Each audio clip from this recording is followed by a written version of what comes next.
اعوذ باللہ من الشیطان الرجیم بسم اللہ الرحمن الرحیم ان اللہ و ملائکتہ یصلون علی النبی. اب یہ خاص طور پر لفظ وہی ہے یصلی علیکم و ملائکتہ، یہاں صرف ترتیب بدل گئی ہے.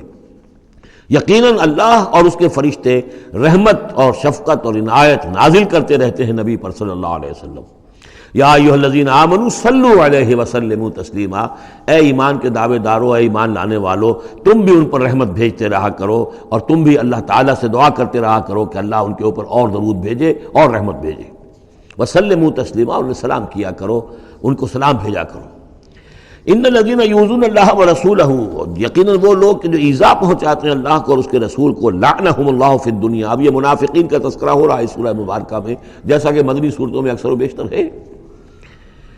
ان الذین یؤذون اللہ ورسولہ، بے شک وہ لوگ کہ جو ایذا پہنچاتے ہیں اللہ اور اس کے رسول کو، لعنہم اللہ فی الدنیا والآخرہ، تو لعنت اللہ نے ان پر لعنت کر دی ہے دنیا اور آخرت دونوں میں. وعد لہم عذابا مہینا، اور ان کے لیے ایک بڑا اہانت آمیز عذاب تیار کر رکھا ہے.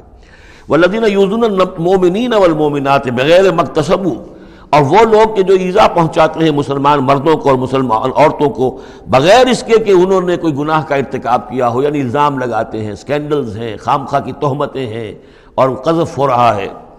فقد احتملوا بہتانا و اسما مبینا، تو انہوں نے تو اپنے اوپر جھوٹ کا اور بہت بڑے گناہ کا بوجھ لے لیا ہے.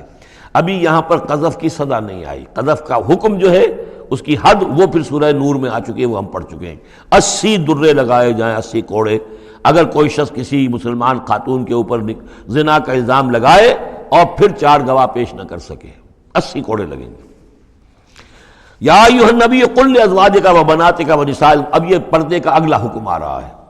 ایک تو یہ کہ گھر میں رہو، گھر پہ پردہ ہونا چاہیے، نامحرم پردے کی اوٹ سے بات کرے، جو بھی ضروری بات ہے وہ پردے کی اوٹ سے کرے، روح کر نہ کرے. لیکن اب مسئلہ آتا ہے کہ عورت گھر سے باہر نکلے تو کیا ہو. آخر ظاہر بات ہے اگرچہ اصولی اعتبار سے عورت کا مقام اس کا گھر ہے، لیکن پھر بھی ضرورت ہو سکتی ہے وہ باہر جائے ضرورت کے تحت، تو اس میں کیا حکم ہے. یا ایھا النبی قل لازواجک و بناتک و نساء المؤمنین. اب یہاں پر دیکھیے ایکسٹینڈ کر رہے ہیں ترتیباً. اے نبی کہہ دیجئے اپنی بیویوں سے اور اپنی بیٹیوں سے اور اہل ایمان کی خواتین سے. یہ گویا کہ اب اصلاح کا دائرہ جو ہے نبی کے گھر سے نکل کر اب باہر آ رہا ہے تمام اہل ایمان کے لیے. کیا کہہ دیجئے یدنین علیہن من جلابیبہن، وہ اپنے اوپر لٹکا لیا کریں اپنی بڑی چادروں کا ایک حصہ. دیکھیے جیسا کہ میں نے اس وقت بھی عرض کیا تھا سورہ جب ہم نور پڑھ رہے تھے کہ عرب میں لباس کا یہ اور خواتین کی لباس کا یہ 2 جز تھے. ایک اوڑھنی ہوتی تھی جو گھر میں اوڑھتی تھی، وہ جیسے اب بھی ہمارے اوڑھنے کا تصور ہے، اس کو کہتے ہیں خمار. اور خمرہن لفظ آیا ان کی جمع جو ہے خمرہن، ولیضربن بخمرہن علی جیوبہن، وہ اپنی ان اوڑھنیوں کا بکل مار لیا کریں اپنے سینوں پر. یہ گھر کے اندر ہوگا. باہر جب نکلتی تھی تو بڑی چادر لے لیتی تھی، اور جو جتنی شریف گھرانے کی ہوتی تھی اتنی ہی وہ اپنے آپ کو اس میں لپیٹ لیتی تھی، لیکن چہرے کے اوپر نہیں ڈالتی تھی. یہاں اس میں صرف یہ اضافہ کیا گیا ہے کہ اس کا ایک حصہ اپنے چہروں پر لٹکا لیا کریں. یہاں سے نقاب کا تصور پیدا ہوا ہے، جو ہمارے ہاں بعض جگہ پر جو ہے خاص طور پہ فرنٹیئر کے علاقے میں اب بھی ہے، وہ چادر لیتی ہیں خواتین، لیکن چادر کا جو حصہ ہے وہ ان کے چہرے کے آگے آیا ہوا ہوتا ہے. یا یہ کہ کسی طریقے سے بس صرف ایک آنکھ کھول کر، خاص طور پر ایران کے اندر اس کا بڑا رواج ہے، ان کو میں نے دیکھا ہے کہ یہ جو ہے اس قدر ایک چادر میں بڑی چادر میں لپٹی ہوئی ہوتی ہیں دیہاتی خواتین. شہروں کے اندر تو نقشہ ذرا کچھ مختلف ہے. اب وہاں پہ چونکہ یہ بات تقریباً انہوں نے طے کر دیا کہ چہرے کا پردہ نہیں ہے، حالانکہ یہ غلط ہے. قرآن میں چہرے کا پردہ ہے. اس حوالے سے وہ جو کہا گیا کہ پردے کی اوٹ سے ان سے بات کی جائے یا مانگا جائے، تو آخری اس کا مطلب یہ کہ چہرہ ہی تو ہے نا جس کو روکا جا رہا ہے. باقی گھر میں جو ازواج مطہرات بغیر لباس کے تو نہیں تھی معاذ اللہ، لیکن یہ کہ چہرے ہی کے پردے کے لیے کہا ہے کہ فَصَلُوهُنَّ مِن وَرَاءِ الْحِجَابِ، اور حجاب کا لفظ چل رہا ہے اسی کے لیے. لیکن یہ کہ اب یہ حکم دیا گیا کہ آپ ایک چادر کو، جو چادر لے کے آپ نکلتی ہی ہیں باہر، جو بھی شریف خواتین ہیں، وہ چادر کو ذرا اپنے چہروں کے اوپر لٹکا لیا کریں. یہ جلباب کہلاتا تھا، بڑی چادر جو لے کر نکلتے تھے. تو ایک ہے خمار اوڑھنی جس کی جمع ہے خمرہن، خمر. ایک ہے جلباب بڑی چادر جس کی جمع ہے جلابیب، جلابیبہن، وہ اپنی بڑی چادروں کا ایک حصہ اپنے سامنے لٹکا لیا کرے چہرے کے.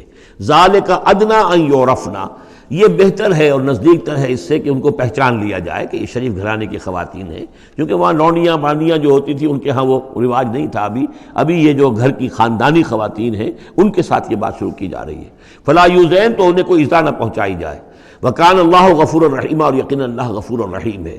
لئن لم ينتهِ المنافقون، اگر یہ منافق باز نہ آئے، والذین فی قلوبہم مرض، اور وہ جن کے دلوں میں روگ ہے، والمرجفون فی المدینہ، اور وہ لوگ کہ جو سنسنی پیدا کرتے ہیں مدینہ کے اندر، ایسی خبریں اسکینڈلائز کر کے اور سنسنی پیدا کرتے ہیں کہ یہ بات ہو گئی، فلاں نے یہ کہہ دیا، فلاں نے یہ تہمت لگا دی، لنغرینک، اگر یہ باز نہ آئے تو اے نبی پھر ہم آپ کو اکسا دیں گے، آپ کو اجازت دے دیں گے کہ آپ ان کے خلاف کوئی اقدام کریں۔ لنغرینک بہم، ہم ان کے اوپر حملہ کرنے کی اور ان کو سزا دینے کے لیے آپ کو کھلی چھوٹ دے دیں گے۔ ثم لا یجاورونک فیہا الا قلیلا، پھر یہ شہر مدینہ کے اندر آپ کے پڑوسی بن کر نہیں رہ سکیں گے مگر یہ تھوڑا سا وقت جو یہ گزار رہے ہیں۔ ملعونین، ان پر پھٹکار ہے۔ اینما ثقفوا اخذوا وقتلوا تقتیلا، جہاں بھی یہ پائے جائیں، پکڑے جائیں اور قتل کیے جائیں، ٹکڑے کر دیے جائیں۔ لیکن یہ وہ حکم جو ہے یہ ایک اللہ تعالیٰ کی بیزاری اور شدت ناراضگی کا مظہر ہے، لیکن منافقین کے اعتبار سے کبھی اس طرح کا کوئی اقدام حضور کی سیرت میں ثابت نہیں ہے۔ سنت اللہ فی الذین خلوا من قبل، یہ اللہ کی سنت ہے، اللہ کا طریقہ ہے، اللہ کا قانون ہے، یہ ان قوموں کے بارے میں، امتوں کے بارے میں بھی جو پہلے گزر چکی ہیں۔ ولن تجد لسنت اللہ تبدیلا، تم نہیں پاؤ گے اللہ کی سنت میں کوئی تبدیلی۔ یسألک الناس عن الساعہ، اے نبی لوگ آپ سے قیامت کے بارے میں پوچھتے ہیں۔ قل انما علمها عند اللہ، کہہ دیجئے اس کا علم تو اللہ کے پاس ہے۔ وما یدریک لعل الساعۃ تکون قریبا، اور تمہیں کیا معلوم ہو سکتا ہے کہ قیامت قریب آ چکی ہو۔ ان اللہ لعن الکافرین وعد لهم سعیرا، اللہ نے کافروں پر لعنت فرمائی ہے اور ان کے لیے دہکتی ہوئی آگ تیار کر رکھی ہے۔ خالدین فیہا ابدا، اس میں رہیں گے ہمیشہ ہمیش۔ لا یجدون ولیا ولا نصیرا، نہیں پائیں گے کوئی حمایتی اور نہ مددگار۔ یوم تقلب وجوہہم فی النار، جس دن کے وہ اوندھے کر دیے جائیں گے آگ میں۔ یقولون یا لیتنا اطعنا اللہ واطعنا الرسول، اس وقت کہیں گے کہ ہائے کاش کہ ہم نے اطاعت کی ہوتی اللہ کی اور اطاعت کی ہوتی اس کے رسول کی۔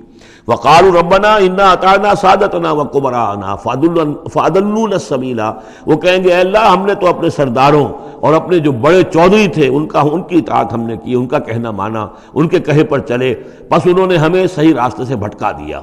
ربنا آتہم ضعفین من العذاب، اے اللہ ان کو دگنا عذاب دے، والعنہم لعنا کبیرا، اور ان پر لعنت فرما بہت ہی بڑی لعنت۔ صدق اللہ العظیم۔